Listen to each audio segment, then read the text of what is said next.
আসসালামু আলাইকুম সবাইকে। SSC 26-27 batch. দেখো এটা হচ্ছে তোমাদের ফিজিক্সের চ্যাপ্টার 4 যেটা কাজ শক্তি ও ক্ষমতা, এটার হচ্ছে লেকচার 5। এটা কিন্তু লেকচার 5 এবং এটা হচ্ছে সিকিউ সলভিং শেষ ক্লাস।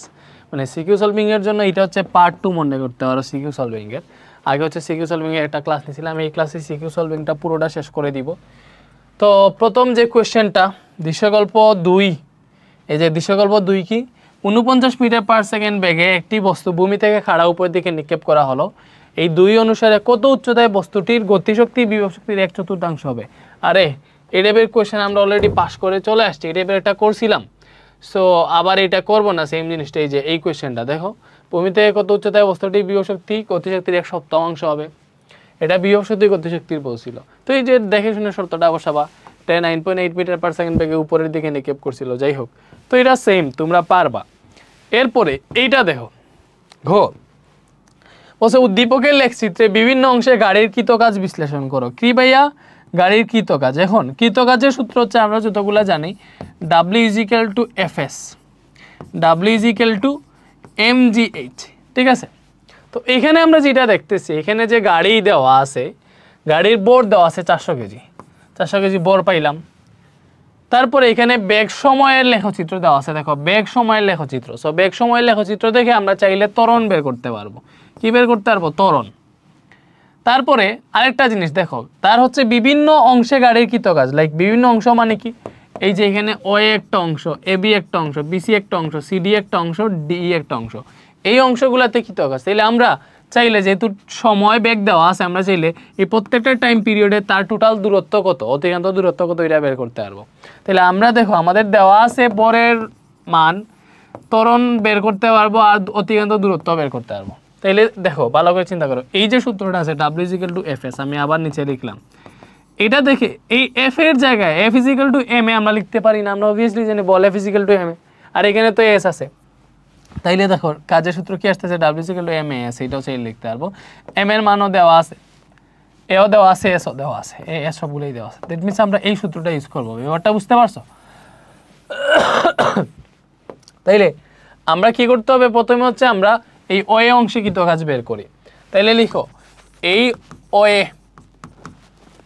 OA অংশে কৃতকাজ বের করব। ঠিক আছে, সো কৃতকাজ বের করতে গেলে ফার্স্টে আমরা তোমার ত্বরণ বের করি। A1 = কি হবে? B - U/T। প্রথম ত্বরণটা A1 ধরলাম। এখন এখানে দেখো বেগ দেওয়া আছে কিলোমিটার পার আওয়ার, এই তো আরেক প্যারা। তো এটাকে মিটার পার সেকেন্ডে নিতে হবে। তো তার এই OA অংশের ক্ষেত্রে দেখো, তার ইনিশিয়াল বেগ স্টার্টিং, মানে এই ওতে হচ্ছে তার বেগ স্টার্ট করছিল। তাহলে এই জায়গাতে বেগটা 0 মিটার পার সেকেন্ড ছিল।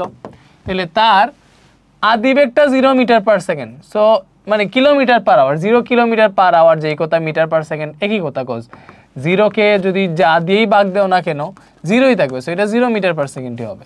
তার শেষ বেগ কত ভাই? এই OA অংশে তার শেষ বেগটা কত? শেষ বেগ B = হচ্ছে যে OA অংশে, যে এই জায়গায় তার বেগ হচ্ছে 60 কিলোমিটার পার আওয়ার।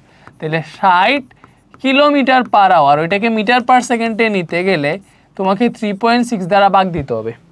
তাহলে ভাগ দেও, 60 ভাগ 3.6, তো এখানে আসতেছে 16.67 মিটার পার সেকেন্ড, এইটা আসছে। তো আমরা দেখো এখানে সব পেয়ে গেছি, বেগ পাইছি, শেষ বেগ 16.67 মাইনাস আদি বেগ হচ্ছে 0, সময় কতটুকু দেখো, এইটা এখানে টাইমটা কতটুকু গেছে? 1 সেকেন্ড গেছে অনলি। কত সেকেন্ড? 1 সেকেন্ড। দেখছো নিচে টাইম 1 সেকেন্ড দাও, তাহলে টির মান হচ্ছে 1। তো এটা হিসাব করে আই থিঙ্ক আমরা 16.67 মিটার পার সেকেন্ড স্কোয়ারই ত্বরণ পাবো। তারপরে এই OA অংশে অতিক্রান্ত দূরত্ব যদি S1 হয়, তাহলে এটার জন্য কি সূত্র বসাবো? যেহেতু ত্বরণ আছে, হয় আমরা UT + ½ t² বসাবো, নাইলে U + B/2 × T এটা বসাবো। দেখো এই সূত্রটা বসাইলে আমাদের ইজি হয়। কেন? কজ আমার ইউও দেওয়া আছে, বিও দেওয়া আছে, টিও দেওয়া আছে, ইজিলি বের হয়ে যাবে মান। তাহলে ইউ হচ্ছে 0, বি হচ্ছে 16.67 / 2 × টাইম হচ্ছে 1। ব্যাপারটা বুঝছো? তাহলে এটা হিসাব করো কত আসে। দেখো টাইম তো 1 সেকেন্ড, কিন্তু এই OA অংশটার ক্ষেত্রে আমরা হিসাব করতেছি। তো 16.67 ভাগ 2 × 1, তো এটা আসতেছে 8.335 মিটার। এটা আসছে অতিক্রান্ত দূরত্ব। তো এইবার ওই অংশে কৃতকাজ যদি W1 হয় তাহলে এটা সমান আমরা MAS লিখতে পারবো। এটা কই থেকে আসছে দেখো ভালো করে বুঝো, FS থেকে আসছে MAS, বুঝছো? F = MA, তাহলে M হচ্ছে 400 কেজি, এমটা কত কেজি? 400 কেজি, এটা তার বর, M 400 কেজি, ঠিক আছে? তার ত্বরণ পাইছিলাম আমরা 16.67 ইন্টু সরণ কত পাইছি 8.335। তো এই পুরোটা যদি হিসাব করো তুমি হচ্ছে তার কৃতকাজটা পেয়ে যাবো 400 ইন্টু 16.67 ইন্টু 8.335, এটা কত আসলো? 55,577। দেখো তো আসছে 55,577.78 এত জুল, এটা আসছে আমাদের কৃতকাজ। এটা কি আসছে? এটা আসছে হচ্ছে আমাদের কৃতকাজ, ব্যাপারটা বুঝছো? এটা আসছে আমাদের কৃতকাজ। তো এটা যদি কৃতকাজ আসে, ঠিক আছে, এটা যদি কৃতকাজ আসে তাইলে আমরা কি করতে পারি বলো? এটা হচ্ছে আমরা ওএ অংশে পাইলাম, এখন হচ্ছে আমরা এবি অংশে কৃতকাজটা বের করব। তো ভালো করে বুঝো এখানে এবি অংশে কি বুঝাইতেছে। এই এবি অংশে দেখো সময়ের সাথে সাথে বেগের পরিবর্তন হইতেছে না, বেগ 60ই থাকতেছে এই যে এবি অংশে। তাইলে এই জায়গাটা সমবেগে আছে, যেহেতু সময়ের সাথে বেগে পরিবর্তন হইতেছে না, তাইলে এবি অংশে সমবেগ আছে। আর সমবেগ থাকা মানে কি? সমবেগ থাকা মানে কি? ত্বরণ শূন্য। তাহলে এবি অংশে যদি ত্বরণের মান শূন্য হয়, ভালো করে বুঝো, এবি অংশে কৃতকাজ, সো এবি অংশে ত্বরণ কত বের হবে? ত্বরণ A2 = B - U/T যদি দেও, ব্যাপারটা বুঝো। তো সেম বেগ, আদি বেগও 16.67, শেষ বেগও 16.67, টাইম যদি 1 সেকেন্ড হয়, যাই লিখো এই যে এই জায়গাটাতে 60 কিলোমিটার/আওয়ার বেগ মানে কত? এই যে 16.67 মিটার/সেকেন্ড। তো এখানেও বেগ 16.67, এখানেও বেগ 16.67, টাইম হচ্ছে 1 থেকে 3 সেকেন্ড, দ্যাট মিনস টাইম গেছে 2 সেকেন্ড। দেখো 1 থেকে 3 মানে কি? এই 3 থেকে 1 বিয়োগ দাও, তাহলে 2 সেকেন্ড আসবে। তো টোটাল দেখো ত্বরণ আসতেছে 0 মিটার/সেকেন্ড স্কয়ার। তাহলে 0 মিটার/সেকেন্ড স্কয়ার ত্বরণ মানে কি? ওই অংশে কৃতকাজ যেটা দেখো MAS যখন দিবা, তখন আসলে এটা যদি 0 একটা বসাও, তাহলে তো পুরো মানটা তোমার 0 চলে আসবে, তো 0 জুল হবে কাজ। এই অংশে এবি অংশে কোনো কাজ হবে না, এবি অংশে কৃতকাজ 0 জুল। এই বিসি অংশে কৃতকাজ তুমি বের করতে পারবা না, বলো? এই W3 তোমরা বের করো, এটা হোমওয়ার্ক। আমি সিডিটা দেখাই দিছি, তোমরা ডি কইরো, ব্যাপারটা বুঝছো? এই বিসি অংশে কৃতকাজ কত বের করতে পারবা, মানে এইখানে হচ্ছে তোমার টাইম পিরিয়ড আছে কত? ওই যে 1 সেকেন্ড, 3 থেকে 4 গেছে। তো এখানে ত্বরণও বের করতে পারবা, বের করে হিসাব করতে পারবা। এখন আমি সিডি অংশটা দেখাই, তোমরা হচ্ছে W3টা কইরো। W3 তোমরা হচ্ছে নিজে করবা, এটা তোমরা করবা, বুঝছো? এটা হচ্ছে কিসের জন্য? সিডি অংশে, সিডি না, সরি, বিসি অংশে। W3টা আসবে বিসি অংশে, এটা বিসি অংশে, বুঝছো? এরপরে আমি সিডি অংশের যে ব্যাপারটা আছে ওইটা করি। তো সিডি অংশে ফার্স্টে ত্বরণ, এটাকে F4 ধরলাম, সেম সূত্র B - U/T। তো সিডি অংশে দেখো সি বিন্দুতে তার যে বেগটা ছিল এটা হচ্ছে তার আদি বেগ, ডি বিন্দুতে যে বেগটা পাইছে সেটা হচ্ছে শেষ বেগ, যেহেতু সিডি ভালো করে বুঝে যে সিডি অংশ। এই সিডি অংশের ক্ষেত্রে সি বিন্দুতে, মানে সি তো প্রথম বিন্দু, এটা ছিল আদি বেগ, এখানে আসছে শেষ বেগ। তাইলে তার আদি বেগ হচ্ছে 80 কিলোমিটার/আওয়ার আর শেষ বেগ 0 কিলোমিটার/আওয়ার। তো সিডি অংশের ক্ষেত্রে তার আদি বেগ যেটা, দেখো আমি এইখানে লিখি, এই যে এইগুলোর মানটা লিখতেছি। তো তার শেষ বেগ হচ্ছে 0 কিলোমিটার/আওয়ার, এটা মিটার/সেকেন্ডটাও সেম থাকবে। তার আদি বেগ ছিল 80 কিলোমিটার/আওয়ার, ওইটাকে মিটার/সেকেন্ডে নিতে পারবা 3.6 দিয়ে ভাগ দিয়ে। তো 80 ভাগ 3.6, ওইটা যদি ভাগ দেও তাহলে কত আসবে? 22.22 মিটার/সেকেন্ড। তো আমরা বেগ পেয়ে গেছি, তাহলে হিসাব করো তার শেষ বেগ 0, আদি বেগ 22.22 ডিভাইডেড বাই টাইম কত? টাইম হচ্ছে তোমার 1 সেকেন্ড, নাকি? এই যে টাইম কত, এই যে সিডি অংশ পুরোটা দেখো, সি বিন্দুতে ছিল 4 সেকেন্ড, আর ডি বিন্দু, এই যে ডি বিন্দু, এটা ডি বিন্দুতে আসছে 5 সেকেন্ড। তাহলে 4 থেকে 5 মানে 1 সেকেন্ডের পরিবর্তনটা হয়েছে। তো এটা হিসাব করে দেখো আনসারটা মাইনাস আসবে, -22.22 মিটার পার সেকেন্ড স্কোয়ার এটা আসলো। এরপরে কি করবা, এই সিডি অংশের অতিক্রান্ত দূরত্ব S4 যদি হয় কেমনে, u plus v by two into t, এই সূত্র ইউজ করে করো। তো তার আদিবেগ হচ্ছে কত, 22.22, শেষ বেগ 0, ঠিক আছে। এই যে আদিবেগ 22.22, শেষ বেগ 0 divided by 2, time period 1 second. তো এটা যদি হিসাব করো কত আসে দেখো, 22.22 বা 2 × 1, তো এটা আসতেছে 11.11 মিটার। এটা অতিক্রান্ত দূরত্ব। তাইলে ওই যে সিডি অংশের কৃত কাজ কি হবে, W4 M A S, F4 S4 দিলাম আর কি। তো M তো 400 কেজি, তার ত্বরণ বের হয়েছে -22.22 ইন্টু তার S4 যেটা অতিক্রান্ত দূরত্ব কত আসে 11.11। তো এটা হিসাব করলে কত আসে দেখো, 400 ইন্টু 22.22 ইন্টু 11.11। তো এটা হিসাব করলে আসতেছে -987 98,745.68 জুল। দেখো এটা নেগেটিভ কাজ আসছে, দেখো ঋণাত্মক কাজ আসছে। কেন ঋণাত্মক কাজ আসছে, কজ বল প্রয়োগ করলেও এখানে ত্বরণ না ঘটে মন্দন ঘটছে, দেখছো না, মন্দন ঘটছে। মন্দনটা কি ঋণাত্মক না, তাহলে অবভিয়াসলি কৃত কাজটা আমাদের ঋণাত্মক হয়েছে, কজ বলের বিপরীতে কাজটা হয়েছে। ওটা বুঝছো। এরপরে ডি অংশটা তুমি পারবা, যে ডি অংশটা পারবা না, অবভিয়াসলি এখানে জাস্ট শেষ বেগটা হবে -20, আদিবেগ হচ্ছে 0, শেষ বেগ -20, ওইটাকে 3.6 দিয়ে ভাগ দিয়ে মিটার পার সেকেন্ডে নিবা, কিলোমিটার পার আওয়ার থেকে। তো ডি অংশটা তোমরা বের করতে পারবা, এটা যেমনি মাইনাস বের হয়েছে ডি অংশটা বের করতে পারবা। তো ডি অংশের জন্য W5 যেটা ওইটা তোমরা বের করো। সো এই হচ্ছে 5টা অংশের কৃত কাজ, ঠিক আছে। বলো ব্যাপারটা কি বুঝছো, পারবা না? ওকে, সো এই কোয়েশ্চেনটা দেখো, এটা হচ্ছে রাজশাহী বোর্ড 2024-এর, ঠিক আছে। তো এটা দেখি বলছে 2 কেজি ভরের একটা পাথরকে 30 মিটার উঁচু হতে মুক্তভাবে ছেড়ে দেওয়া হলো। পাথরটা একটা স্প্রিংয়ের উপর পড়লো, স্প্রিংয়ের দুবক দেওয়া আছে, স্প্রিংটা কতটুকু সংকুচিত হবে বের করতে বলছে। তো বুঝো, একটা পাথর যেটা ভূমি থেকে 30 মিটার উপরে ছিল, একটা পাথর যেটা ভূমি থেকে কত মিটার উপরে, 30 মিটার, এবং এই 30 মিটার উপর থেকে ছেড়ে দেওয়া হয়েছে। এই পাথরটা কি করছে, মনে করে এখানে একটা স্প্রিং ছিল, এই স্প্রিংয়ের উপর পড়ছে। পাথরটা কি করছে, একটা স্প্রিংয়ের উপর পড়ছে। তো স্প্রিংয়ের উপর যদি পাথর পড়ে তাহলে অবভিয়াসলি স্প্রিংটা সংকুচিত হয়েছে। মনে করো পাথর পড়ার পরে স্প্রিংয়ের অবস্থা এরকম হয়ে গেছে, এখানে পাথরটা পড়ছে, স্প্রিংটা সংকুচিত হয়েছে। কতটুকু সংকুচিত হয়েছে, মনে করলাম যে এই পরিমাণ সংকুচিত হয়েছে আগের অবস্থান থেকে, ঠিক আছে। তো এই সংকুচনের পরিমাণটাকে আমরা এক্স ধরলাম, যেহেতু সংকুচনকে এক্সই ধরে, এক্স ধরলাম, এক্স পরিমাণ সংকুচন হয়েছে। কতটুকু সংকুচন হয়েছে এটা বের করতে হবে।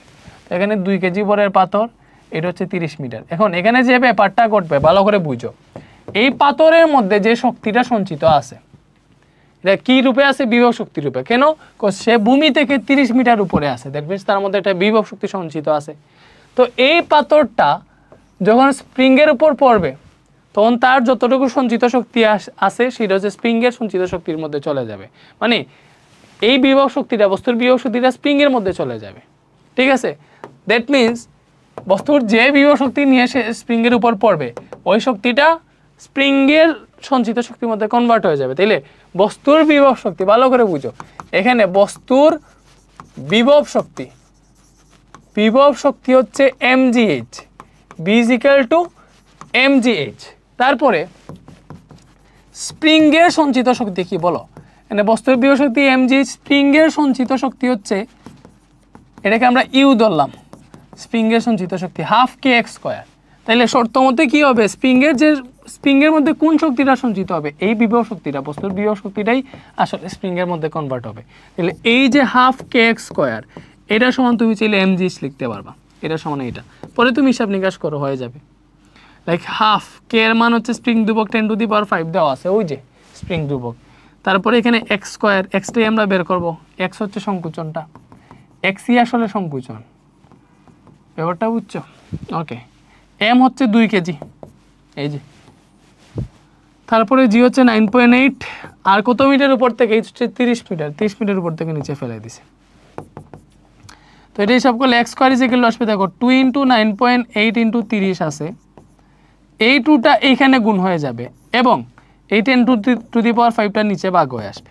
তাহলে এখান থেকে হিসাব করলে কি আসে দেখো, 2 × 9.8 × 30 × 2 ডিভাইডেড বাই 10⁵। তো x² আসতেছে 0.01176। পরে x এর মান যদি বের করতে চাও তাহলে √ওভার এটা হবে। তো √ওভার আনসার করলে আমাদের আসতেছে 0.108 মিটার। তো স্প্রিংটা কতটুকু সঞ্চিত হবে ভাইয়া? এতটুকু স্প্রিংয়ের সংকোচনের পরিমাণ। শেষ, এটাই আনসার। স্প্রিং কতটুকু সঞ্চিত হবে? এতটুকু সঞ্চিত হবে। শেষ, বুঝছো ব্যাপারটা? ওকে, এই কোয়েশ্চেনটার মধ্যে কিছু ইরর আছে, বুঝছো? এটা ইন্টারে গেলে আরও ডিটেলসে বুঝবা, বাট এসএসসির ক্ষেত্রে এটাই ঠিক আছে, কজ এখানে কিছু ডাটা মিসিং আছে না, এটাই নাইলে এটাকে আমরা অন্যভাবে করতাম। লাইক এটা বলতে হবে যে স্প্রিং আছে এতটুকু, স্প্রিংয়ের উপর একটা বস্তু পড়ছে, তাহলে ওইটার ফলে কী হবে, স্প্রিংয়ের মধ্যে যে সংকুচনটা হবে এই সংকুচনটা আমরা বস্তুর হাইটের সাথে অ্যাড করে হিসাব নিকাশ করা লাগে। যাই হোক, তো ওইভাবে এই ডাটাটা দেওয়া নাই, বাট এই প্রশ্নের মধ্যে ভুল আছে, বুঝছো? যে প্রশ্ন করছে তারই সমস্যা। যাই হোক, এইবার এটা বলছে দেখো, পাথরটি ছেড়ে দেওয়ার পূর্ব মুহূর্তে মোট যান্ত্রিক শক্তি এবং 2 সেকেন্ড পরে মোট যান্ত্রিক শক্তি সমান হবে কিনা। দ্যাট মিনস আমাদের বলছে এই যে পাথরটাকে তুমি স্প্রিং বাদ দিয়ে দাও, পাথরটাকে ভূমি থেকে 30 মিটার উপর থেকে, দেখো পাথরটাকে কি করছে, ভূমি থেকে 30 মিটার উপর থেকে ছেড়ে দিছে। তো ভূমি থেকে 30 মিটার উপরে মনে করো এই জায়গাটা, এই 30 মিটার উপর থেকে পাথরটাকে ছেড়ে দিছে। বলছে পাথরটি ছেড়ে দেওয়ার মুহূর্তে এবং মানে পাথরটি ছেড়ে দেওয়ার পূর্ব মুহূর্তে এবং 2 সেকেন্ড পরে মোট যান্ত্রিক শক্তি সমান হবে কিনা। তাহলে আমরা কি করবো, ফার্স্টে পাথরটি ছেড়ে দেওয়ার পূর্বে যে ছাড়বে এর আগ মুহূর্তে তার যান্ত্রিক শক্তি কত বের করব। তাহলে এই জায়গাটাতে দেখো, পাথরটির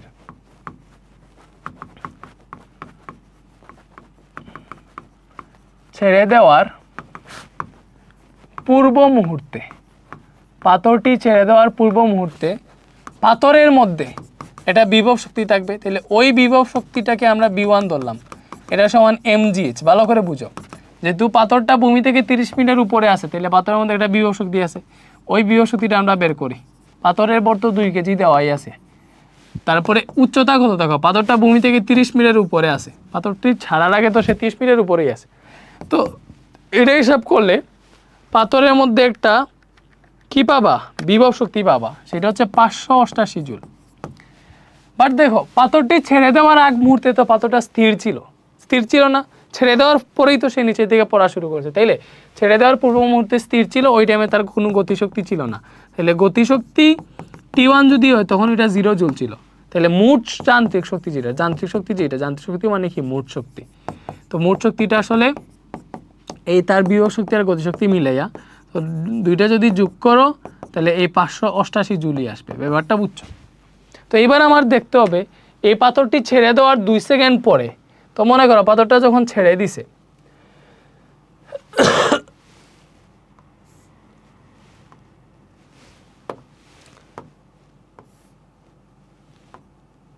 তো পাথরটি ছেড়ে দিছে, মনে করো ছেড়ে দেওয়ার 2 সেকেন্ড পরে পাথরটা মনে করো 2 সেকেন্ডে এতটুকু দূরত্ব আসলো। কথার কথা, তুমি মনে করো পাথরটাকে ছেড়ে দিছে, ছেড়ে দেওয়ার 2 সেকেন্ড পরে এই যে 2 সেকেন্ডে সে এতটুকু দূরত্ব আসলো, এটা হচ্ছে 2 সেকেন্ডে অতিক্রান্ত দূরত্ব। তো 2 সেকেন্ডে এই জায়গাটাতে আসলো, মনে করলাম P বিন্দুতে আসলো। তাহলে এই জায়গাটাতে তার মোট শক্তি কত, এটা বের করতে হবে, মানে মোট যান্ত্রিক শক্তিটা। ঠিক আছে, তো কেমনে বের করবা? তো আমরা আগে দেখো এখানে গতিশক্তি হচ্ছে 1/2 mv² আর বিভব শক্তি mgh। তাহলে আমাদের যেটা লাগবে গতিশক্তির ক্ষেত্রে এটা লাগবে যে এই 2 সেকেন্ড পর তার বেগ কত হবে, এটা লাগবে। আর বিভব শক্তি বের করার সময় লাগবে 2 সেকেন্ডের পর তার উচ্চতা কত ভূমি থেকে।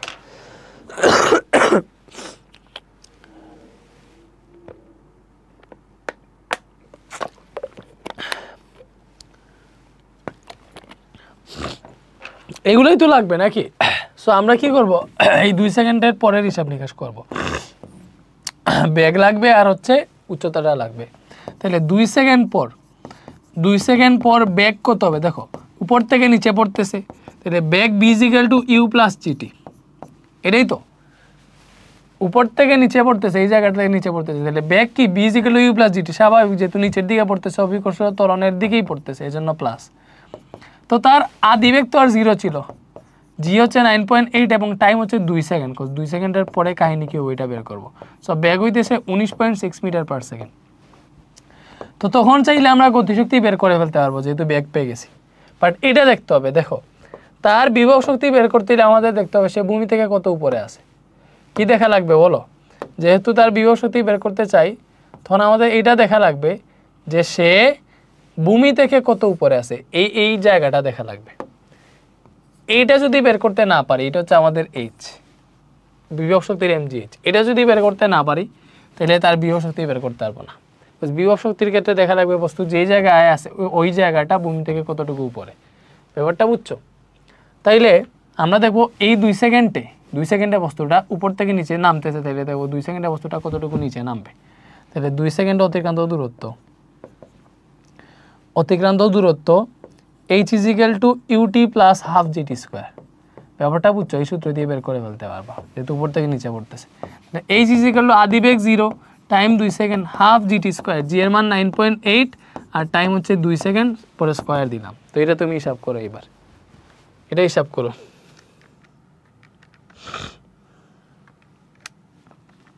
তো এটা আসতেছে 19.6 মিটার। বলো কি আসতেছে?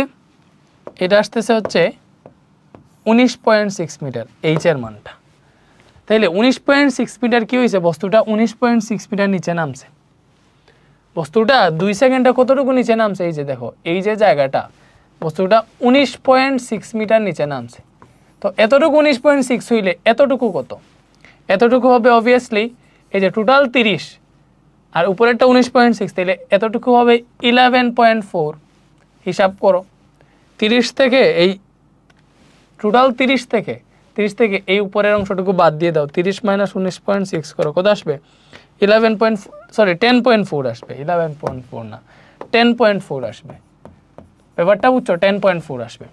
তাইলে বিভব শক্তি বের করবো যে তখন বস্তুটা ভূমি থেকে 10.4 মিটার উপরে ছিল আর কি। তো আমরা বের করি h = পাইলাম এইটা, বাট বিভব শক্তির ক্ষেত্রে ভূমি থেকে উচ্চতা ওইটা আমাদের দরকার, ভূমি থেকে উচ্চতা, ঠিক আছে? ওইটা কত? 30 থেকে এই 19.6 বিয়োগ দিলে যেটা ওইটা পাবো 10.4 মিটার। তো এইবার এই 2 সেকেন্ড পরের কাহিনীটা পেয়ে গেলাম। এবার 2 সেকেন্ড পরে হচ্ছে বিভব শক্তি বের করি। এই যে এই পি বিন্দুতে 2 সেকেন্ডের পরে বিভব শক্তি, 2 সেকেন্ড পরে বিভব শক্তি বি = কি হবে বলো? mgh। তো এখানে এটা যদি আমরা হিসাব নিকাশ করি,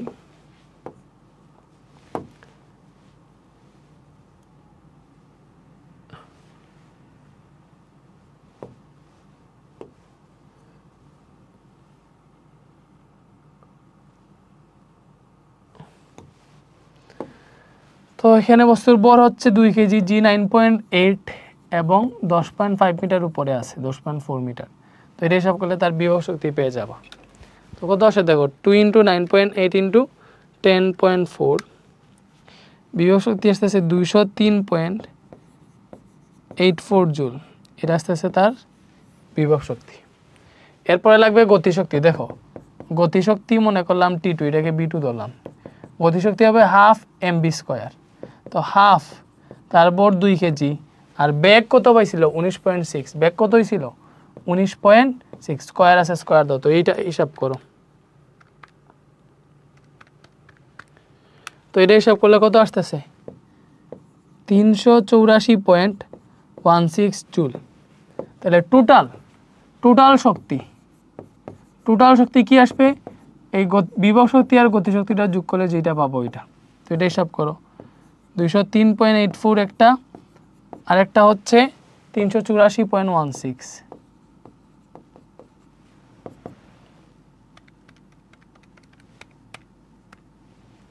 এটা আসতেছে 587.3 আর কি। কত আসতেছে? 587। তো এই যে এটা 30 আসছে, দ্যাট মিনস 588 একদম সেম আসছে না, কারণ হচ্ছে যে 19 ব্যাগটা 19.6 সামথিং ছিল এরকম। দেখো না, এটা ঠিক আছে, ঝামেলাটা কই হয়েছে দেখতে হবে। 2 × 9.8 × 10.4, 203.84, 0.5 × 2 × 19.6 6 স্কয়ার 384.16 প্লাস 203.84 এই 588 তো আসছে, ওই ঠিকঠাকই আসছে, 588 জুল আসছে। তো দেখো পাথরটা ছাড়ার পূর্ব মুহূর্তে যে শক্তি এবং 2 সেকেন্ড পরে যে শক্তি দুইটা সমান আসছে, এই যে দুইটা সমানই দেখাইতে আছে, সমান হবে কি সমান হবে, শেষ, এটাই আনসার। বুঝছো ব্যাপারটা? এরপরে আসে যে এটা দিনাজপুর বোর্ড 2023-এর কোয়েশ্চেন, আর একটা সুন্দর কোয়েশ্চেন, তো আশা করি তোমরা বুঝতেছ। এটাতে বলছে দেখো 10 কেজি ভরে একটা বস্তু 30 মিটার উঁচু হতে বিনা বাধায় 20 মিটার পার সেকেন্ড বেগে একটা স্প্রিংয়ের উপর পড়ায়, স্প্রিংটা সংকুচিত হলো। সংকুচিত অবস্থায় স্প্রিংয়ের দৈর্ঘ্য 10 সেন্টিমিটার, স্প্রিং ধ্রুবক এত। আচ্ছা, স্প্রিংটা কতটুকু সংকুচিত হবে বের করতে বলছে। ব্যাপারটা বুঝছো? এরকম কাহিনী, এই যে উপর থেকে 30 মিটার উপর থেকেই বলছে 30 মিটার উঁচু হতে বিনা বাধায় একটা বস্তু পড়তেছে, একটা বস্তু স্প্রিংয়ের উপর পড়ছে। দেখো এটা স্প্রিংয়ের উপর পড়ছে, তো এই বস্তুটা যখনই স্প্রিংয়ের উপর পড়ছে তখনই এই স্প্রিংয়ের উপর পড়ার মুহূর্তে তার বেগ ছিল 20 মিটার পার সেকেন্ড। দেখো যখনই সে স্প্রিংয়ের উপর পড়ছে তখন তার বেগ ছিল 20 metre per second, 20 metre per second বেগে এটা স্প্রিংয়ের উপর পড়ছে। তো যেহেতু তার বেগ দেওয়া, তাহলে তুমি এই বস্তুটা যে এই পয়েন্টে আসছে, এই পয়েন্টে আইসে একটা বেগ প্রাপ্ত হয়েছে, তাহলে ওইখানে একটা গতিশক্তি পাবা। ভালো করে বুঝো, বস্তুর একটা গতিশক্তি পাবা 1/2 mv², ঠিক আছে? তো এখানে বেগ দেওয়া আছে, গতিশক্তি পাবা। তো এই গতিশক্তি যা আছে, এই গতিশক্তিটাই সে কিন্তু স্প্রিংয়ের উপর দিবে এবং ওইটাও অনুযায়ী স্প্রিংটা সংকুচিত হবে। তো এইটার উপর পড়ায় যদি স্প্রিং মনে করো এক্স পরিমাণ সংকুচিত হয়, আগের মতো ধরি, ঠিক আছে? তাহলে কি হবে, এই বস্তুর যে গতিশক্তিটা এখানে পেয়েছে, দেখো এই ডাটা থেকে তুমি গতিশক্তি পাবা, যেহেতু বলছে স্প্রিংটাকে টাচ করার মুহূর্তে তার বেগ ছিল 20 মিটার পার সেকেন্ড, তাহলে গতিশক্তি পাবা। গতিশক্তি পাবা না, তাহলে এই গতিশক্তিটাই স্প্রিংয়ের সঞ্চিত শক্তির মধ্যে কাউন্ট হবে। ব্যাপারটা বুঝছো? তাইলে এইখানে শর্ত মতে হবে স্প্রিংয়ের সঞ্চিত শক্তিটা, দেখো স্প্রিংয়ের সঞ্চিত শক্তি, স্প্রিংয়ের সঞ্চিত শক্তি সমান বস্তুর গতিশক্তি। ব্যাপারটা বুঝছো? স্প্রিংয়ের সঞ্চিত শক্তি সমান বস্তুর গতিশক্তি হবে, বলো এটা বুঝছো? স্প্রিংয়ের সঞ্চিত শক্তি সমান বস্তুর গতিশক্তি হবে। তাহলে এটা যদি হয়, তাহলে স্প্রিংয়ের সঞ্চিত শক্তি হচ্ছে 1/2 kx², আর বস্তুর গতিশক্তি হচ্ছে 1/2 mv²। তো এখান থেকে হাফে হাফে কাটা, x² পাবো mv² divided by K, x পাবো √mv²/k। মান বসানোর আগে আমরা সূত্রটাকে সিম্পলিফাই করে ফেলছি, এখন মান বসা আনসার চলে আসবে। m এর মান 2 কেজি, সরি m এর মান 10 কেজি। এখন বেগ হচ্ছে 20, তাহলে 20² ডিভাইডেড বাই স্প্রিং ধ্রুবক হচ্ছে 10⁵। স্প্রিং ধ্রুবক সেমই আছে, তো এটা হিসাব করে কতটুকু সংকুচিত হবে এটা পেয়ে যাবো।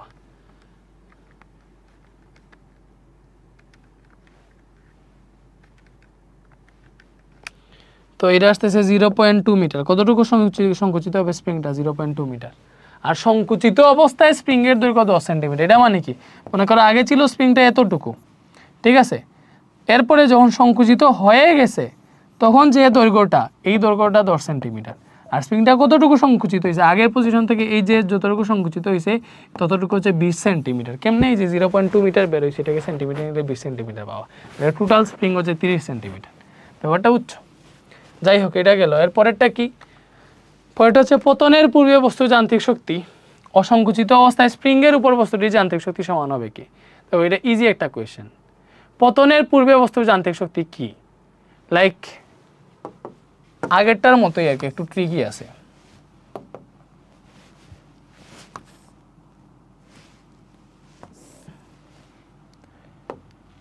এই যে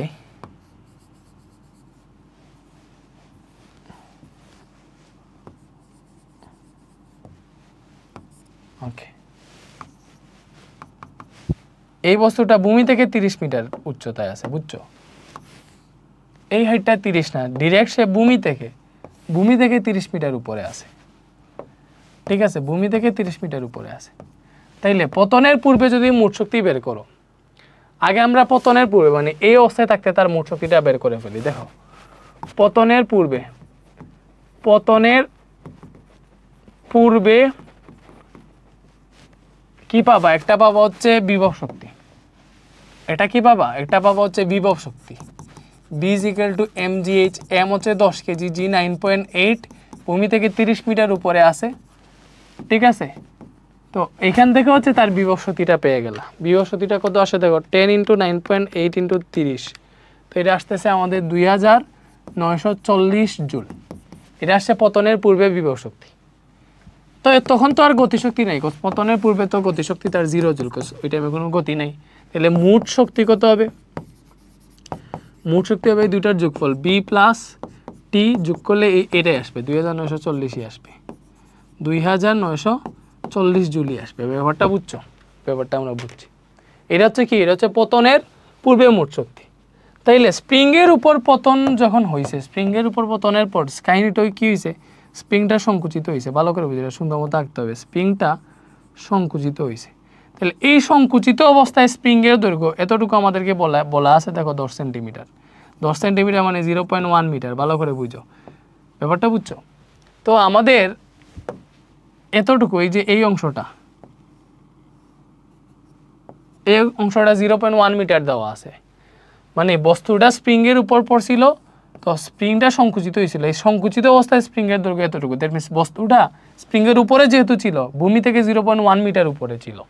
দেখো, পতনের পূর্বে বস্তুর যান্ত্রিক শক্তি বের করে ফেলছি, সংকুচিত স্প্রিংয়ের উপর বস্তুর যান্ত্রিক শক্তি কত। তাইলে সংকুচিত স্প্রিংয়ের উপরে বস্তুটা ছিল, আর সংকুচিত অবস্থায় স্প্রিংয়ের দৈর্ঘ্য ছিল 10 সেন্টিমিটার, 10 সেন্টিমিটার ছিল। তাইলে ভূমি থেকে 10 সেন্টিমিটার উপরেই বস্তুটা ছিল। তাইলে আমরা এখান থেকে বলতে পারি, এই যে স্প্রিংয়ের উপর পড়ার পরে বস্তুটার এই যে হাইটটা, এই হাইটটা কত বলো, কতটুকু পড়ছে সে আসলে। পুরোটা তো হচ্ছে 30, পুরোটা 30, আর স্প্রিংয়ের উপর পর্যন্ত 0.1 হইলে এতটুকু হবে তোমার 29.9 মিটার। ব্যাপারটা বুঝছো কেমনে, এই যে 30 থেকে 0.1টা বিয়োগ দাও, টোটাল 30, এতটুকু 0.1 হইলে এতটুকু কত হবে, 30 - 0.1, এতটুকু হবে 29.9। তো আমাদের দেখাইতে হবে যে এই পয়েন্টটাতে, এই যে এই পয়েন্টটাতে এইখানে মোট শক্তি কত, মোট শক্তি বের করে এটার সাথে সমান হয় কিনা দেখাইতে হবে। সো আমরা কেমনে দেখাবো, তো ফার্স্টে দেখো, এই যে স্প্রিং সংকুচিত স্প্রিংয়ের উপর তার বিভব শক্তি কী হবে, স্প্রিংয়ের উপর তার বিভব শক্তি হবে B = mgh। বিভব শক্তির ক্ষেত্রে হিসাব করা লাগে ভূমি থেকে কত উপরে আছে, তো 10 কেজি, g 9.8, আর ভূমি থেকে কত উপরে আছে দেখো, এইচটা কত, স্প্রিংয়ের উপর যখন বস্তু ছিল তখন সে ভূমি থেকে এই 0.1 মিটার উপরে আছে। 0.1 মিটার মানে এই যে এই 10 সেন্টিমিটারটা আর কি, এটা মানে 0.1 মিটার, বুঝছো। তো এটা পাবা 9.8 জুলে, কি পাবা 9.8 জুল। তো এইবারে দেখো বস্তুটা উপর থেকে যে নিচে পড়ছে, তো অবভিয়াসলি বস্তুটা একটা গতিশক্তি প্রাপ্ত হয়েছে, উপর থেকে নিচে পড়ছে, তো এই একটা গতিশক্তি বস্তুর মধ্যে আছে। তো এই গতিশক্তিটা বের করো, বিকজ আমাদের বস্তুর যান্ত্রিক শক্তি দেখাইতে বলছে, সমান হবে কিনা। তাহলে বস্তুটা যে স্প্রিংয়ের উপর পড়ছে, স্প্রিংয়ের উপর পড়ার পর এই যে এতটুকু নিচে নামছে, যে এতটুকু নিচে নামলে একটা গতিশক্তি পাইছে না, গতিশক্তি পাইছে, এই গতিশক্তিটা বের করো, কী হবে, T = ½ mv²। তো এখান থেকে ½ mv² জায়গায় 2gh লিখতে পারো, আমরা সবাই জানি b² জায়গায়, যেহেতু উপর থেকে নিচে পড়ছে, আদিবেগ 0 ছিল, b² জায়গায় 2gh লেখা যায়। তো ½ × m এর মান 10 কেজি, 2 × g এর মান 9.8, আর উচ্চতা কত দেখো। এখন গতিশক্তির ক্ষেত্রে দেখা লাগে উপর থেকে নিচে পড়লে সে উপর থেকে আসলে কতটুকু নিচে নামছে, এই যে এতটুকু দূরত্ব অতিক্রম করে এই জায়গায় আসছে, গতিশক্তিটা প্রাপ্ত হয়েছে। তাহলে এই উচ্চতাটা কত, 29.9। তাহলে এখানে উচ্চতাটা বসাবা 29.9। দেখছো, এই জিনিসগুলা বুঝে শুনে বসাইলেই তোমার আনসারটা মিলে যাবে। তো 0.5 × 10 × 2 × 9.8 × 29.9, তো এটা হিসাব করলে আসতেছে আমাদের 2930.2 জুল। তাহলে টোটাল কত, টোটাল এই দুইটা, এইটা এবং এটা তুমি যোগ করো, যোগ করলে এই 2940 জুলই পাবা। ব্যাপারটা বুঝছো, এই যে এটা আর এইটা সেমই আসতেছে, মানে এই দুইটা যোগ করবো আর কি, যোগ করলে 9.8 আর এইটা যোগ করলে এইটাই আসে। তো দেখো, পতনের পূর্বে যে শক্তি ছিল স্প্রিংয়ের উপর সেম শক্তিটা ছিল। আশা করি এটা বুঝতে পারছো। আর স্প্রিংয়ের আরও অনেক টাইপের ম্যাথ আমরা স্প্রিংয়ের টাইপটা যখন করেছিলাম তখন সলভ করেই ফেলছিলাম, ওইগুলা করলেই তোমার সিকিউ কভার হয়ে যাবে বাকিগুলা। তো এরপরে হচ্ছে আমরা যাব হচ্ছে কর্মদক্ষতার পার্টে। আশা করি আমরা এতটুকু বুঝতে পারছি, ব্যাপারটা বুঝছো? এতটুকু বুঝতে পারলেই কিন্তু হিউজ একটা ব্যাপার, ঠিক আছে? এই সিকিউটা দেখো, এটা হচ্ছে তোমাদের বরিশাল বোর্ড 2024-এর, ঠিক আছে? তো এটাতে কি বলছে? এটাতে বলছে দুইটা তড়িৎ মোটর দ্বারা 30 মিটার উঁচু বাড়ির ছাদে যথাক্রমে 800 লিটার ও 1200 লিটার পানি 30 সেকেন্ডে তুলতে পারে। প্রথম মোটরের ক্ষমতা 20 কিলোওয়াট। প্রথম মোটরের ক্ষমতা দেওয়া আছে। এই ক্ষমতাটা কি আসলে প্রদত্ত ক্ষমতা। প্রথম মোটরের কর্মদক্ষতা নির্ণয় করতে হচ্ছে। দেখো আমরা জানি কর্মদক্ষতা এটা সমান কার্যকর ক্ষমতা ডিভাইডেড বাই মোট প্রদত্ত ক্ষমতা ইনটু 100%, অথবা কর্মদক্ষতা এটা ইজ ইকুয়াল টু লব্য কার্যকর শক্তি ডিভাইডেড বাই মোট প্রদত্ত শক্তি ইনটু 100%। তো এই সূত্রগুলো ইউজ করতে পারবো। এখানে যেহেতু ক্ষমতা দেওয়া আছে আমরা এটা ইউজ করব। তো আমরা প্রথম মোটরের কর্মদক্ষতা নির্ণয় করবো। সো দেখো প্রথম মোটরের, আমরা প্রথম মোটর বসে না, প্রথম মোটরের হিসাব করতেছি। তো প্রথম মোটরের প্রদত্ত ক্ষমতা কত দেওয়া আছে? দেখো প্রথম মোটরের প্রদত্ত ক্ষমতা P ইজ ইকুয়াল টু, এই যে প্রথম মোটরের ক্ষমতা 20 কিলোওয়াট দেওয়া আছে, 20 কিলোওয়াট। তো 20 কিলোওয়াট এটা মানে কি 20,000 ওয়াট। 1 কিলোওয়াট সমান 1000 ওয়াট। সো 1000 দিয়ে গুণ দিলে এটা হয়ে যাবে। এবার দেখো তোমাকে কর্মদক্ষতা বের করতে হলে কার্যকর ক্ষমতা বের করা লাগবে। সো প্রথম মোটরের কার্যকর ক্ষমতা বের করো, তাহলে কত হবে কার্যকর ক্ষমতা। এই কার্যকর ক্ষমতাটা কি ভাইয়া P ড্যাশ, এটা সমান কি W/T বা ডিরেক্ট mgh/T লেখা যায়। তো এখানে m কত? m হচ্ছে দেখো প্রথম মোটর বা দ্বিতীয় মোটর, দুইটা মোটরই হচ্ছে দুইটি তড়িৎ মোটর দ্বারা 30 মিটার উঁচুতে যথাক্রমে 800 লিটার ও 1200 লিটার পানি 30 সেকেন্ডে তুলতে পারে। মানে দুইটা মোটরই 30 সেকেন্ডে 30 মিটার উপরে তুলে, বাট প্রথম মোটরটি 800 লিটার পানি তুলে আর দ্বিতীয় মোটর 1200 লিটার। তাইলে আমরা এখানে যে m বসাবো, mটা কি প্রথম মোটরের ক্ষেত্রে না, তাইলে প্রথম মোটরের ক্ষেত্রে m হচ্ছে 800 লিটার বা 800 কেজি। লিটার আর কেজি সেম জিনিস। তো 800 কেজি, জি হচ্ছে 9.8, আর উচ্চতাটা কত? উচ্চতাটা হচ্ছে 30 মিটার। টাইম কত লাগছে? 30 সেকেন্ড লাগছে। তো এটা হিসাব করলে প্রথম মোটরের কার্যকর ক্ষমতা পেয়ে যাবা। কত আসে দেখো, 800 × 9.8 × 30 ডিভাইডেড বাই 30। তো এটা আসতেছে আমাদের 7840, 7840, ঠিক আছে, 7840 ওয়াট। ব্যাপারটা বুঝছো? ওকে, তাইলে অতএব কর্মদক্ষতা বের করো। তাহলে কর্মদক্ষতার সূত্র কি হবে? কর্মদক্ষতা এটা is equal to P dash by P × 100%। এই যে আমরা তো সিকিউ সলভ করতেছি, আগে যা আছে এইগুলার বেসিক এবং অনেকগুলা ম্যাথ সলভ করছি যেগুলোতে এই টপিকগুলো আসলে 100% ক্লিয়ার হয়ে গেছে। এখন জাস্ট এক্সট্রাভাবে আমরা পড়তেছি। পি কত? পি হচ্ছে 2000 ওয়াট, সরি 20,000 ওয়াট, 20,000 ইন্টু 100%। তো এটা হিসাব করো, 7840 ভাগ 20,000 ইন্টু 100। তো এটা আসতেছে আসলে 39.2%। মোটরটার কর্মদক্ষতা কত আসছে? 39.2%। ব্যাপারটা কি বুঝতে পারছো? বলো, বুঝতে পারছো?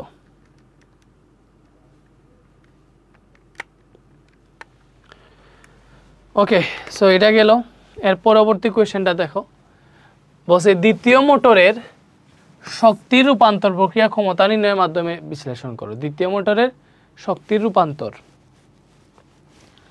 প্রক্রিয়া ক্ষমতা নির্ণয়ের মাধ্যমে দেখাইতে বলছে। সো দ্বিতীয় মোটরের আসলে প্রদত্ত ক্ষমতা দেওয়া নাই। তো প্রদত্ত ক্ষমতা বের করে আমরা দেখাইতে হবে এটা শক্তি রূপান্তরটা কিভাবে হয়েছে, মানে কতটুকু শক্তি আসলে কাজে লাগছে, মানে প্রদত্ত শক্তি কতটুকু ছিল, কতটুকু শক্তি কাজ করছে বা কতটুকু শক্তি অপচয় হয়েছে, এগুলো আর কি। তো দেখো প্রথম আমাদের কি করতে হবে, দ্বিতীয় মোটরের শক্তি রূপান্তর দেখাবো, বাট এটা কিসের মাধ্যমে? ক্ষমতা নির্ণয়ের মাধ্যমে। মানে দ্বিতীয় মোটরের প্রদত্ত ক্ষমতাটা আমাদের দেখাইতে হবে। কার্যকর ক্ষমতা তো এই ডাটা থেকে পাবো, বাট প্রদত্ত ক্ষমতা কত, মানে ইনপুটে কত ক্ষমতা দেওয়া ছিল মোটরের মতো, এটা বের করে দেখাইতে হবে। দেখো দ্বিতীয় মোটরের কর্মদক্ষতা আমাদের দেওয়া আছে। তো দ্বিতীয় মোটরের কর্মদক্ষতা, এখানে কর্মদক্ষতা এটা দেওয়া আছে কত? 78.4%। তো আমাদের কর্মদক্ষতা দেওয়া আছে। প্রদত্ত ক্ষমতা P যেটা ওইটা নাই, ওইটা আমরা বের করব। আবার কার্যকর ক্ষমতাও দেওয়া নাই, ওইটা আমরা বের করে ফেলতে পারবো। যদিও কার্যকর ক্ষমতা P dash is equal two mgh/T, আমরা সবাই জানি এই সূত্রটা। তো এখানে দ্বিতীয় মোটরের ক্ষেত্রে দেখো, দ্বিতীয় মোটর 1200 লিটার পানি তুলতে পারে, এটা হচ্ছে আসলে m2। আর সবই সেম। তো এখানে এম হচ্ছে 1200 লিটার বা 1200 কেজি, জি 9.8, উচ্চতা 30 মিটার এবং এটাও 30 সেকেন্ডে তুলে। তো এটা হিসাব করলে আমরা কি পাইতেছি, 9.8 ইন্টু 30 ডিভাইডেড বাই 30, তো এটা আসতেছে 11,760, 11,760 ওয়াট। বলো ব্যাপারটা কি বুঝতে পারছো? আই থিঙ্ক বুঝতে পেরেছো। তো এটা গেল 11,760 ওয়াট। তো এই দ্বিতীয় মোটরের শক্তি রূপান্তর প্রক্রিয়া ক্ষমতা আচ্ছা, এটা বের হইলো কার্যকর ক্ষমতা। এবার আমরা কি বের করবো? আমাদের প্রদত্ত ক্ষমতা বের করতে হবে। সো আমরা জানি এটা সমান P dash by P into 100%। ব্যাপারটা বুঝতে পারছো? তো এটা কত? 78.4%। এটা থেকে আমরা এই যে পিটা বের করবো, পি হচ্ছে প্রদত্ত ক্ষমতা, বুঝছো? আর পি ড্যাশ তো জানি এখানে। তো এটা 78.4%, পি ড্যাশ হচ্ছে 11,760, পি বের করবো, এখানে 100% আছে। তো তুমি একটু চিন্তা করো, এই 100%টা যদি এখান থেকে এখানে ডিরেক্ট বাক করে নিয়ে আসো তাহলে তো ঝামেলা নাই। ওকে, তো এখান থেকে দেখো আমরা কি পাইতেছি, এখানে পাবো আমরা 0.784 আর এখানে পাইতেছি 11,760 ডিভাইডেড বাই পি। তো আমরা পি যদি এখানে আনি তাহলে 11,760 আছে, এইটা নিচে ভাগ হয়ে যাবে 0.784। তো এখান থেকে প্রদত্ত ক্ষমতাটা কত আসবে? 11,760 ডিভাইডেড বাই 0.784 সমান আসতেছে 15,000 ওয়াট। 15,000 ওয়াট, এটা আসছে আমাদের আসলে প্রদত্ত ক্ষমতা, বুঝছো?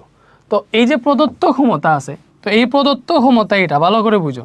তাইলে আমরা দেখো জানি P is equal to W by t, ওইটা থেকে ডাব্লিউ ইজিক্যাল টু পিটি যদি লিখি তাহলে এই যে প্রদত্ত ক্ষমতা ইন্টু সময় দিয়ে গুণ করলে আমাদের এখানে যে শক্তিটা আসবে এটা আসবে প্রদত্ত শক্তি। ব্যাপারটা বুঝছো? তুমি এখানে শক্তির রূপান্তর দেখাইবা, তাহলে তুমি দেখাও যে মোটরের মধ্যে আসলে কতটুকু শক্তি দেওয়া হয়েছিল, প্রদত্ত শক্তিটা কত। তাহলে প্রদত্ত শক্তিটা হবে ডাব্লিউ ইজিক্যাল টু পিটি। কি ভাই, এই যে এখান থেকে আসে ডাব্লিউ ইজিক্যাল টু পিটি। তো এখানে পি হচ্ছে 15,000 ওয়াট এবং মোটরটা 30 সেকেন্ডে পানি তুলে। তো এই 30 সেকেন্ড, সো এটা দেখে আসলে তুমি কি পাবা? প্রদত্ত শক্তিটা পাবা। ব্যাপারটা বুঝছো? 15,000 ইন্টু 30, তো এটা 450,000, 4,50,000 জুল শক্তি আসছে। এটা আসছে প্রদত্ত শক্তি। এবার আমরা দেখবো এটা যদি প্রদত্ত শক্তি হয়, কার্যকর শক্তি কত ছিল, মানে কতটুকু শক্তি দ্বারা কাজ হয়েছিল। তাহলে কার্যকর শক্তি ডাব্লিউ ইজিক্যাল টু জাস্ট, এটাকে মনে করো কার্যকর শক্তিটাকে আমরা ডাব্লিউ প্রাইম ধরি, তাহলে এটা হবে এমজিএইচ। শক্তি তো জাস্ট এমজিএইচ। ব্যাপারটা বুঝছো? এই যে এখান থেকে যে কার্যকর শক্তিতে যে কার্যকর ক্ষমতার যে এমজিএইচ, ওইটাই আসলে কার্যকর শক্তি। তো এম কত? দ্বিতীয় মোটরের এমটা হচ্ছে 1200, জি 9.8 আর উচ্চতা 30 মিটার। সো এখান থেকে আসলে তুমি শক্তিটা পাবা। তো এটা হিসাব করলে কত পাও? 1200 ইন্টু 9.8 ইন্টু 30, তো এটা আসতেছে 3,52,800 জুল। কত আসছে? 3,52,800 জুল আসছে। ব্যাপারটা বুঝছো? 3,52,800 জুল। তাইলে এইবার এখান থেকে দেখো 3,52,800 জুল, এটা কি? এটা আসছে হচ্ছে আমাদের কার্যকর শক্তি।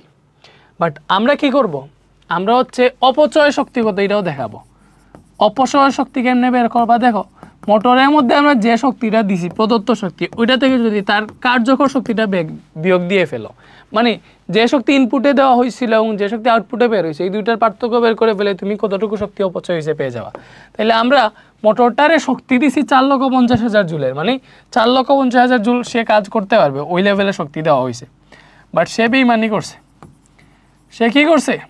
সে মাত্র 3,52,000 জুল কাজ করছে, ঠিক আছে, বাকিগুলা করে নাই।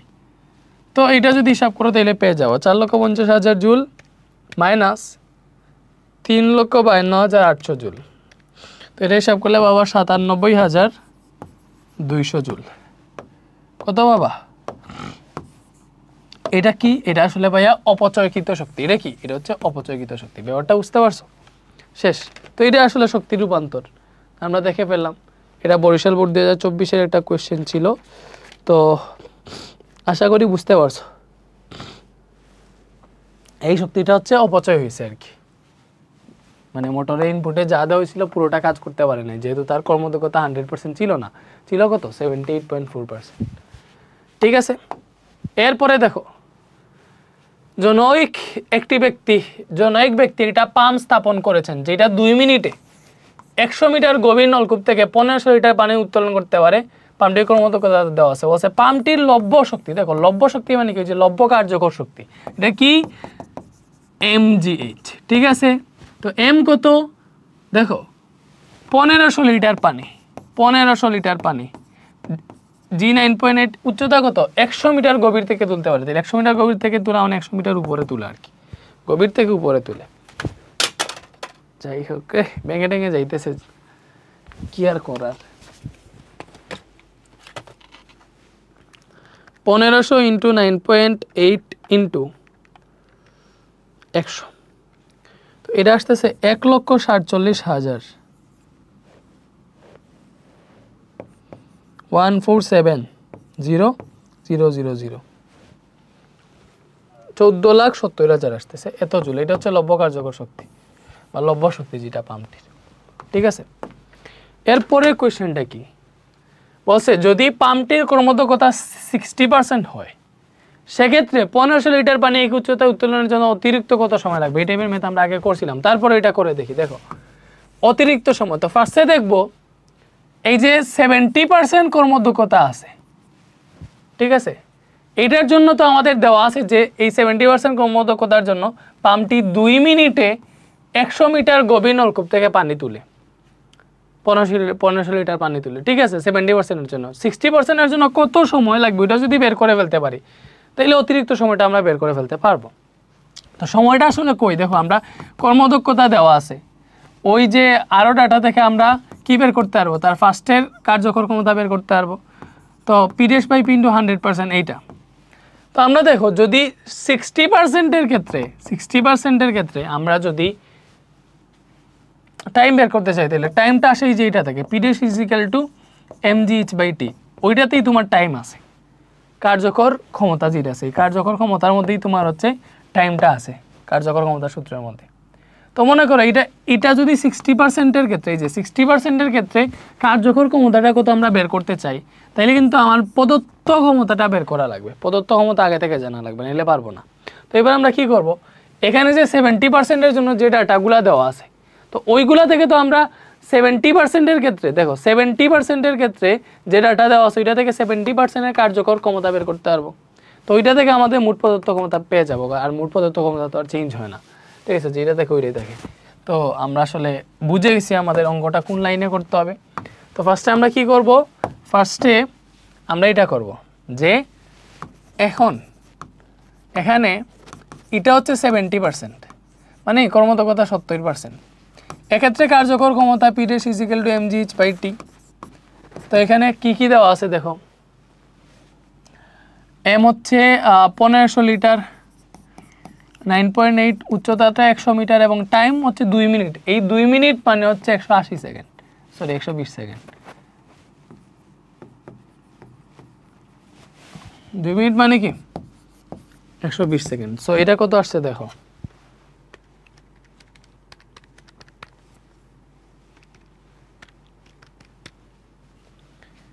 এটা আসছে 12,250 ওয়াট।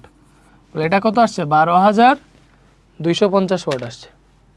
এটা আসছে আমাদের কার্যকর ক্ষমতা, এটা কি আসছে কার্যকর ক্ষমতা আসছে।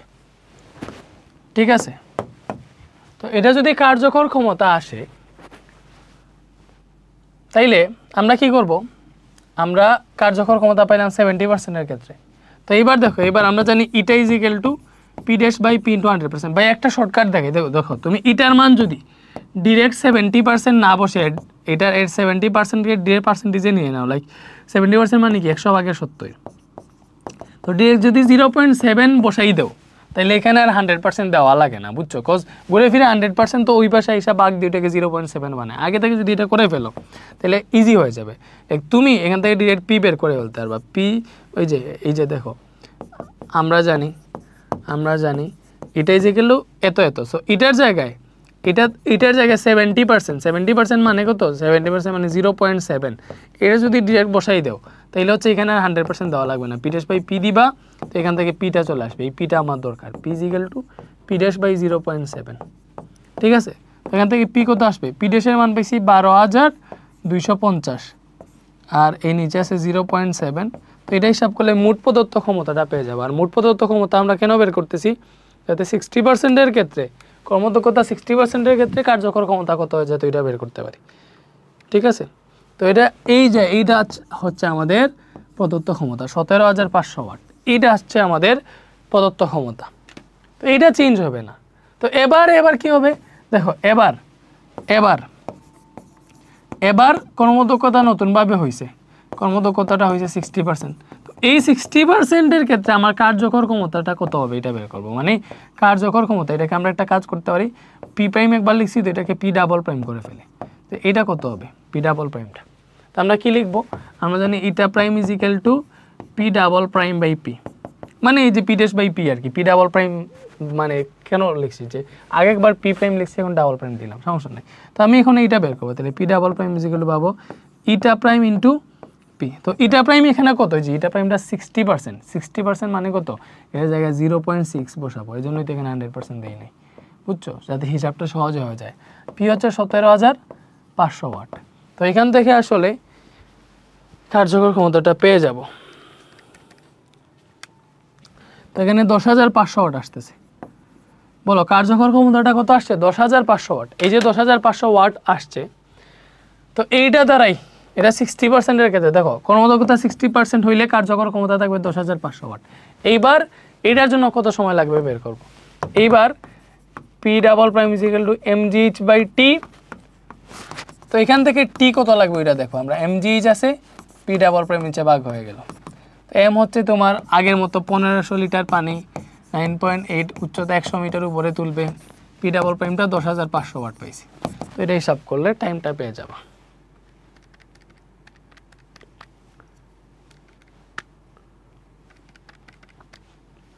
এটা আসছে 140 সেকেন্ড, তাহলে অতিরিক্ত কত সময় লাগছে দেখো, অতিরিক্ত সময় আগে লাগতো 2 মিনিট, এখন 140 সেকেন্ড লাগছে, আগে লাগছিল 120 সেকেন্ড, তাহলে অতিরিক্ত কত সময় লাগছে 20 সেকেন্ড লাগছে, এটা হচ্ছে অতিরিক্ত সময়। ব্যাপারটা বুঝতে পারছো, এইভাবে বের করে। আচ্ছা,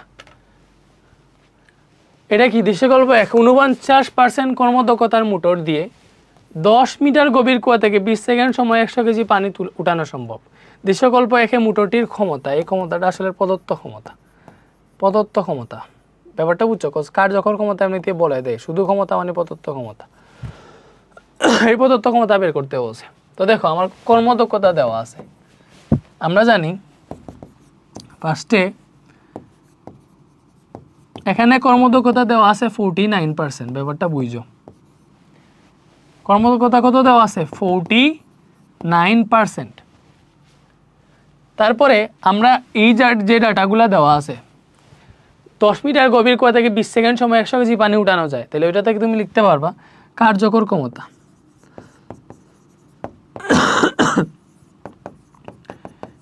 mgh বাই টি, এগুলো আসলে পারবা। দেখো এই টাইপের যত ম্যাথ সলভ করেছি সিকিউ তার আসলে আর কিছুই লাগে না, সব করানো হয়ে গেছে। সিকিউটা দেখাইতেছি যে এইভাবে সিকিউ আসে পরীক্ষায়, তোমরা এইভাবে লিখবা। এই যে 100 কেজি জি 9.8, উচ্চতাটা হচ্ছে 10 মিটার, টাইম কত লাগে 20 সেকেন্ড লাগে, এই যে তুমি হচ্ছে কার্যকর ক্ষমতাটা পেয়ে যাবা। কত পাইলা,